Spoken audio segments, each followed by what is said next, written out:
es una nueva emisión de TBS4 Noticias, el informativo diario de Comarca TV. Sin urgencias, sin primicias, comprometido con la verdad. Estas son las novedades que queremos compartir.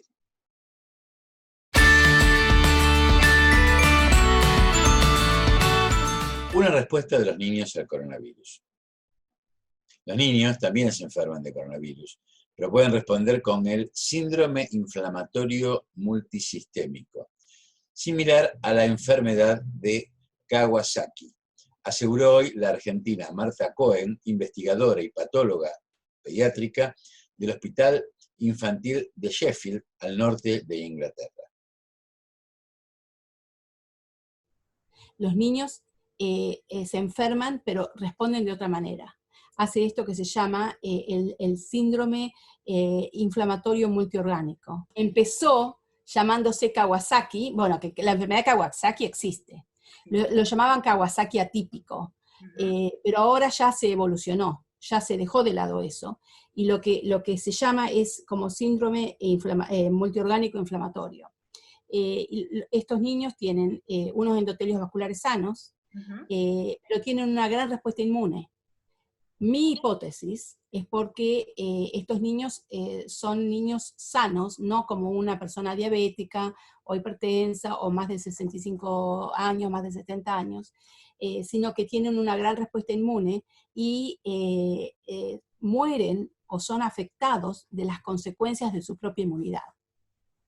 Por eso en el mes de marzo, un amigo con quien estamos escribiendo este estudio con la gente de Barcelona y Madrid, y él es parte de ese grupo de trabajo, él en el mes de marzo me dijo que estos pacientes hay que tratarlos como si fueran los pacientes que tienen lupus eritematoso, es decir, pacientes que tienen enfermedades autoinmunes, porque en realidad hay que tratarlos con inmunosupresores para bajarles la gran tormenta de inflamación que tienen, que es una hiperrespuesta, es por eso se llama tormenta de citoquinas, cytokine storm, le dicen. Entonces, sabemos ahora que los niños sí pueden enfermarse, se han probablemente muerto chicos en que no se sabía por qué, porque incluso se presentan con dolor abdominal, no se presentan necesariamente con tos, no se presentan necesariamente con temperatura, sino que se presentan con abdominal, entran en un cuadro de confusión y a veces se salvan, a veces mueren. Los pacientes se descompensan muy rápidamente. Yo todos los días recibimos la cantidad de camas que hay, cuántos COVID pacientes con COVID, etc. Y sé que hubo uno y sé que le dieron el alta, pero han muerto en Birmingham, han muerto en Londres y han muerto en Bristol. Y también en general son chicos de 5 años a 14 años. Aquí quieren volver a los chicos a la escuela. Entonces, los chicos son grandes vectores de la infección porque la mayoría son asintomáticos, pero también se contagian entre sí y algunos hacen este síndrome inflamatorio tan terrible. Entonces, yo creo que una de las cosas es mantener a los chicos fuera de la escuela. Hacerle la educación en la casa y evitar, porque los chicos no pueden guardar la distancia social. Un chico de 4 o 5 años, ¿cómo le vas a decir no podés jugar con tu amiguito?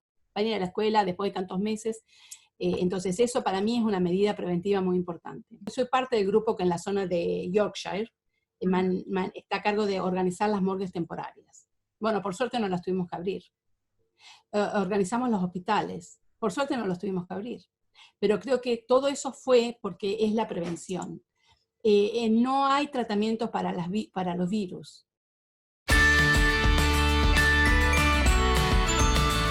Compartimos el resumen del informe del que participan Carla Bisotti, secretaria de Acceso a la Salud, Alejandro Costa, subsecretario de Estrategias Sanitarias.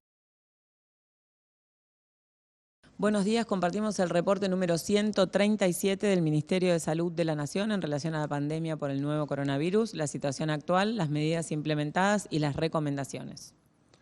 648 son los casos confirmados de coronavirus en nuestro país a la fecha en las últimas 24 horas. Un total de 9.931 casos, de los cuales, de los nuevos casos, 58% se ubicaron en la Ciudad Autónoma de Buenos Aires y un 33% en provincia de Buenos Aires. La tasa de incidencia asciende a 22 casos cada 100.000 habitantes, afectando en un 51,3% a varones, en un 48,7% a mujeres con una edad mediana de 39 años. 32% de la población afectada por coronavirus en nuestro país posee una cobertura estatal exclusiva por parte del Estado y en un 68%, además de la cobertura estatal, la población tiene una cobertura por parte de obras sociales o empresas de medicina prepaga.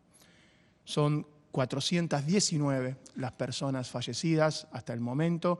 Se sumaron 3 casos desde el último reporte de las 19 horas y son 15 casos en las últimas 24 horas. La ciudad de Buenos Aires tiene 3 dinámicas de transmisión, que son los barrios populares, las instituciones cerradas en los geriátricos, y el resto de la ciudad se ve en una situación en relación a los barrios populares particular, que tiene claramente un aumento del número de casos que se da por 2 sistemas de vigilancia. La vigilancia del autorreporte en el sistema de salud habitual que tenemos desde el principio, y en las últimas 3 semanas este sistema de vigilancia intensificado, el detectar, que vale la pena recordarlo y volver a aclararlo, es un sistema de vigilancia intensificada de búsqueda activa que tiene más sensibilidad.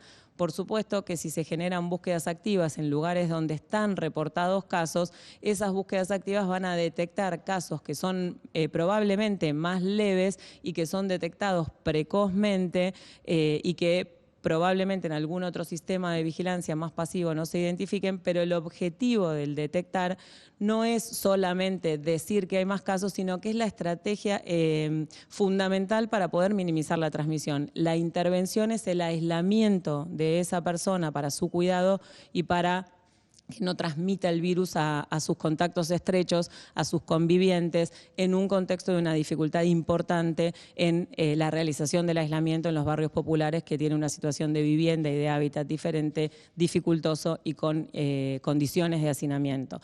Ese es el objetivo del detectar, esa es la oportunidad que se tiene, y ese es el motivo por el cual se genera esta situación. Suspenden los aumentos tarifarios a partir del 1 de mayo. El ENACOM anunció la medida que rige hasta el 31 de agosto para todos los usuarios de los servicios de telefonía móvil, telefonía fija, internet y televisión paga.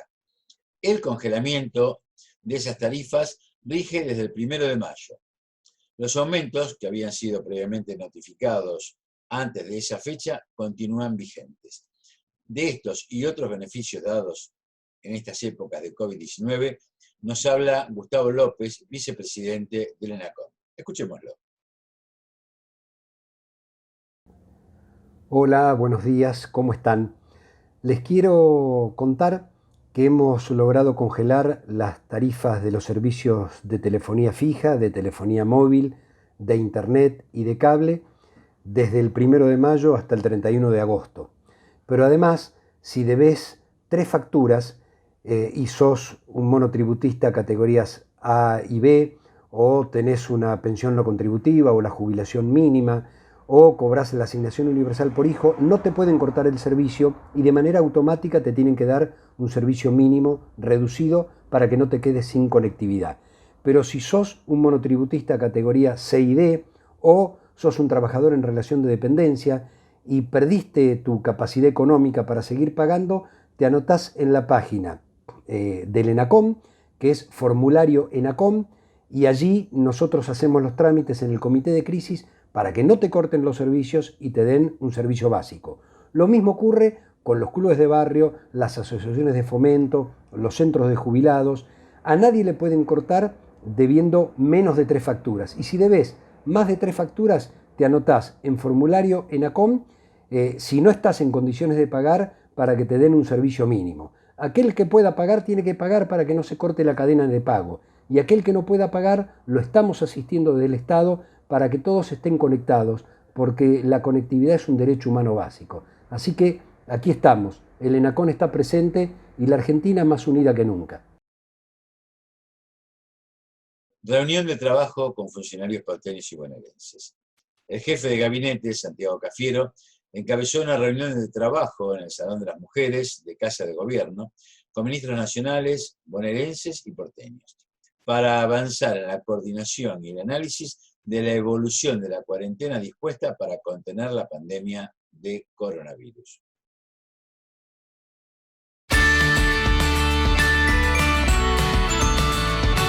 No te relajes, acordate, cuídate, cuídame, cuidémonos. Hacele caso a estos consejos cada vez que entras a tu casa o a la casa de un mayor al que vas a asistir.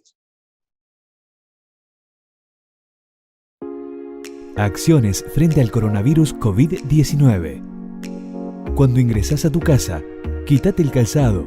Intenta no tocar nada hasta lavarte las manos. Desinfecta las patas de tus mascotas después de pasearlas. Quítate la ropa exterior y métela en una bolsa para lavar. Deja el bolso y llaves en una caja ubicada en la entrada. Duchate o si no podés, lavate bien todas las zonas expuestas. Manos, muñecas, cara, cuello, etc. Limpia el celular y los anteojos con agua y jabón o alcohol. Limpia con solución desinfectante las superficies. Recordá que no es posible hacer una desinfección total. El objetivo es disminuir el riesgo. Quédate en casa. Al coronavirus lo paramos entre todos y todas.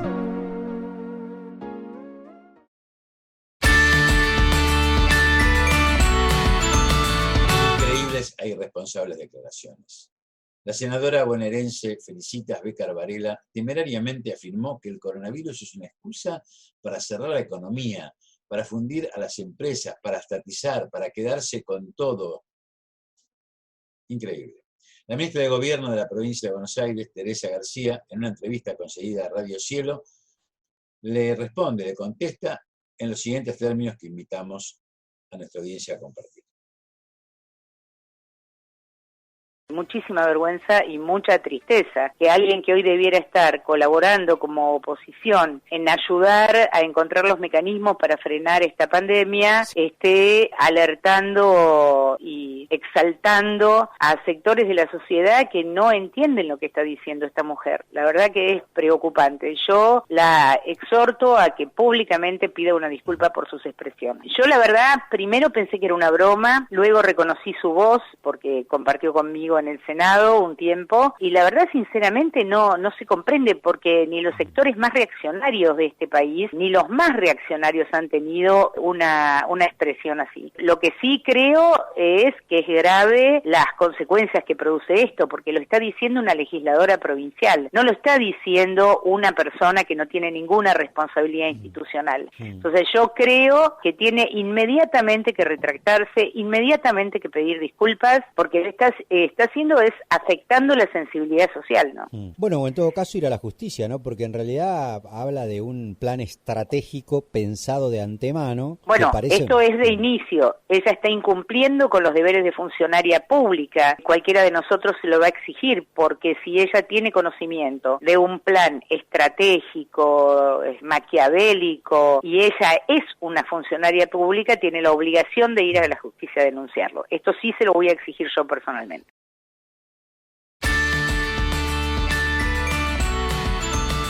La justicia ordenó a Rodríguez Larreta informar los protocolos de la Ciudad de Buenos Aires para atender el COVID-19 en las villas. Además, la resolución judicial establece que el gobierno de la ciudad es responsable de la provisión de elementos sanitarios, de higiene, limpieza y agua potable. A partir de un amparo presentado por los presidentes de las comunas 4, Ignacio Álvarez, y 8, Miguel Wiener, el juzgado de primera instancia en lo contencioso administrativo y tributario número 24, Secretaría 47, ordenó al gobierno de la Ciudad de Buenos Aires la elaboración y difusión de protocolos específicos para la prevención y contención del coronavirus en villas, asentamientos y barrios vulnerables de dichas comunas, la 4 y la 8. En el fallo, además, responsabiliza al gobierno de la ciudad de la provisión de elementos sanitarios, de higiene, limpieza y agua potable, como así también brindar información suficiente sobre los lugares de aislamiento para los casos positivos, contactos estrechos y sospechosos de COVID-19, limpieza y desinfección de espacios públicos, difusión de los protocolos en los barrios y elaboración de nuevos abordajes para la violencia de género. Asimismo, el fallo dispone la creación de una mesa de trabajo en la cual deberán estar los presidentes comunales junto a representantes de los ministerios de Salud, Desarrollo Social, Espacio Público y Medio Ambiente de la ciudad de Buenos Aires.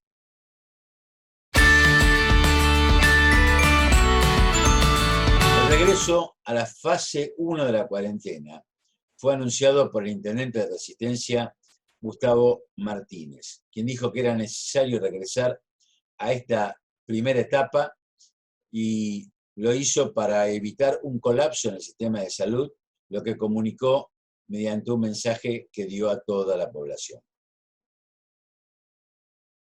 Para nosotros muy preocupante la situación, entendiendo y generando también ponernos en el lugar de la vecina o del vecino de la ciudad de Resistencia, y sobre todo pensando en la población en riesgo, nuestros abuelos, nuestros mayores, nuestros adultos.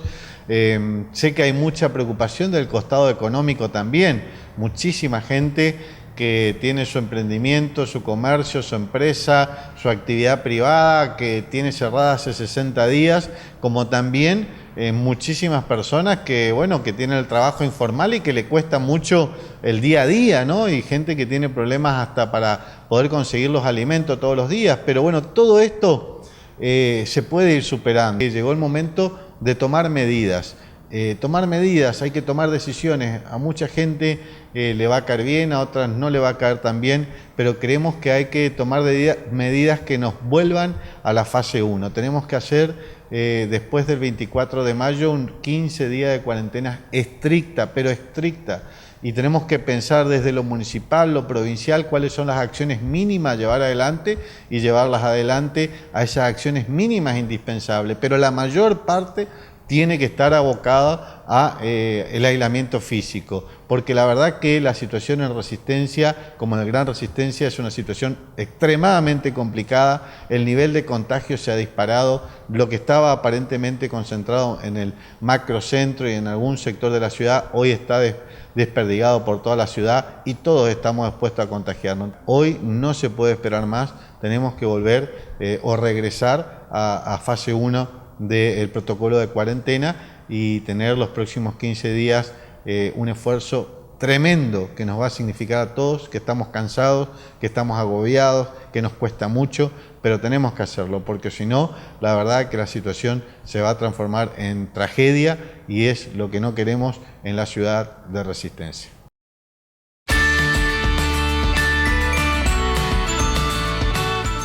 Vamos a dar paso a la columna habitual del viejo profesor, con sus principios metodológicos que enuncian un aporte, una propuesta, un andador conceptual que nos ayude a pensar un nuevo modelo de vida. Y nunca más oportuno que en esta etapa donde el COVID-19 marca un quiebre en la historia y pone al desnudo tantas cosas que debemos repensar y cambiar. Están presentados de un modo muy simple, sin pretensión técnica, para que todos nosotros, y no solamente unos pocos iluminados, puedan participar, discutirlos y aportar propuestas. En el que vamos a ver ahora, el viejo profesor habla muy claro y concretamente del trabajo como resolutor de los problemas del país, que es la consigna que siempre lleva adelante TVC4 Noticias. El trabajo es el instrumento resolutor de los problemas del país, porque media entre la necesidad y la satisfacción, porque disuelve el obstáculo. Esto está dicho para aquellos que identifican proyecto con plan económico.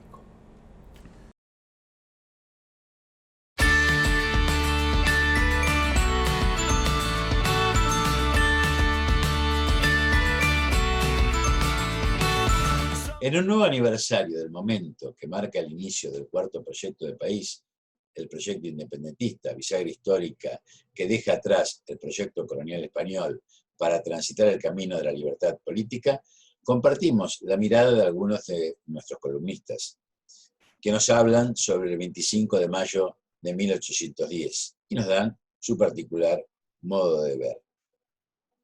Escuchemos en primer término a la legisladora de la ciudad, jefa del bloque del Frente de Todos y vicepresidenta segunda de la legislatura porteña, María Rosa Muñoz.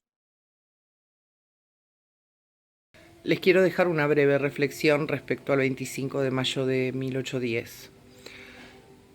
Creo que es un deseo de los peronistas, un objetivo del peronismo, construir más fechas patrias de celebración, de conquista de derechos, que involucren a la mayoría, que nos involucren a todos y a todas. Y en ese camino estamos desde el 17 de octubre de 1945. Es mi mayor deseo que ya retomamos este camino, esta pandemia mundial no lo interrumpa, sino que nos fortalezca, que nos haga mejores y que lo haga posible. Compartamos ahora el sentir y pensar de Juan Cruz Cabral, miembro de la organización Peronismo Militante.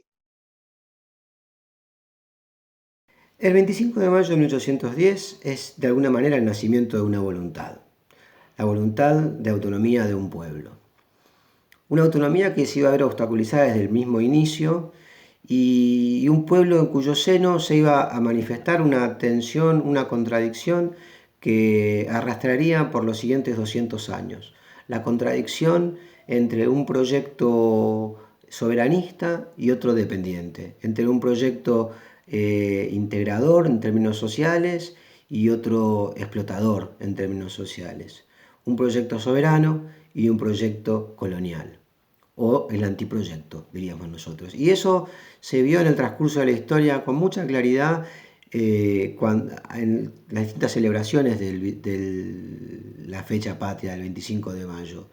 Hubo una gran celebración en 1910, en el primer centenario de la Revolución, y esa celebración se hizo invitando a la realeza española, mientras el pueblo argentino sufría enormemente la desigualdad social y en medio de ollas populares y con grandes represiones al movimiento obrero incipiente de aquella época.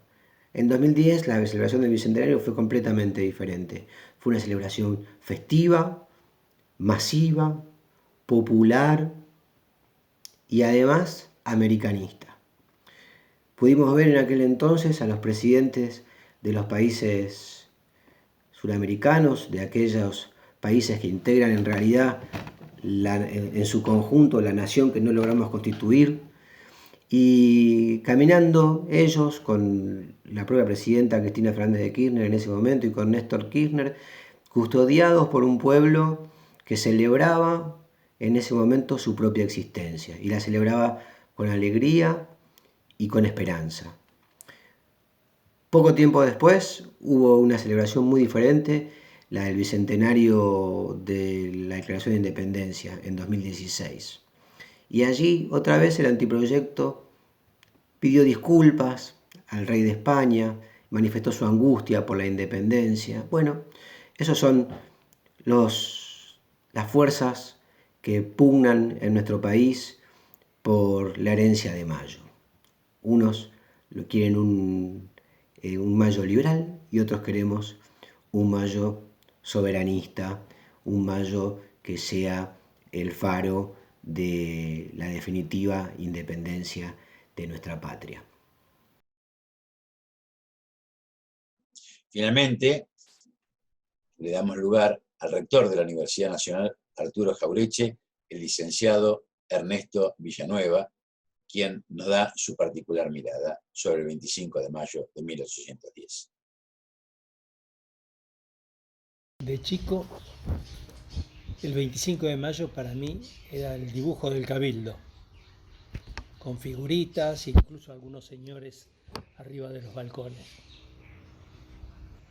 Desde los 12 años hasta los 18, todas las mañanas pasaba por la vereda del Cabildo y pensaba que me hubiera gustado estar en esa historia, ver a sus personajes, los que entraban, los que salían, las discusiones.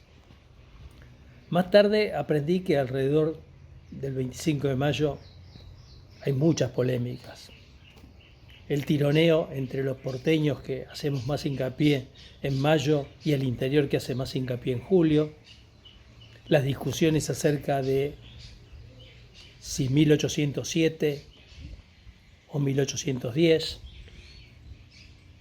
la idea de que el ejército preexiste al 25 de mayo, las polémicas sobre la constitución misma de nuestro país, saavedristas y morenistas, más jacobinos, menos, algunos oportunistas.